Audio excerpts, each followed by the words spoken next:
আজকে বাংলাদেশের ইতিহাসের অন্যতম একটি রায় হয়েছে। আপনারা যারা বলছেন শেখ হাসিনার মামলার কি রায় হলো, আমি বলছি জুলাই বিপ্লবে যারা শহীদ হয়েছেন তাদের মামলার কি রায় হলো।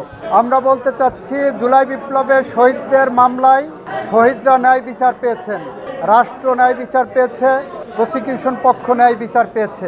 সেই ন্যায় বিচার প্রতিষ্ঠা করতে যে সেই ন্যায় বিচারের মানদণ্ড হলো এই মামলার দুইজন আসামিকে সর্বোচ্চ শাস্তি মৃত্যুদণ্ড দেওয়া হয়েছে। একজন আসামি যিনি রাজসাক্ষী হিসাবে নিজেকে আদালতের সামনে উপস্থাপন করেছেন, সার্বিক বিবেচনায় আদালত তাকে 5 বছরের কারাদণ্ড প্রদান করেছে। আমরা মনে করি শহীদদের প্রতি, দেশের প্রতি, এদেশের মানুষের প্রতি, গণতন্ত্রের প্রতি, সংবিধানের প্রতি, আইনের শাসনের প্রতি এবং আগামী প্রজন্মের প্রতি দায়বদ্ধতা পরিশোধের স্বার্থে এ রায় একটি যুগান্তকারী রায়।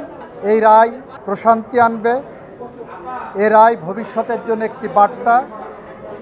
এ রায় বাংলাদেশে ন্যায় বিচার এবং আইনের শাসনের জন্য একটি মাইল ফলক হয়ে থাকবে। আইনের বিধান মতে যেদিন থেকে গ্রেপ্তার হবেন সেদিন থেকে সাজা কার্যকর হবে। রাষ্ট্র আইনিভাবে যা যা করা সম্ভব সবটুকু করবে।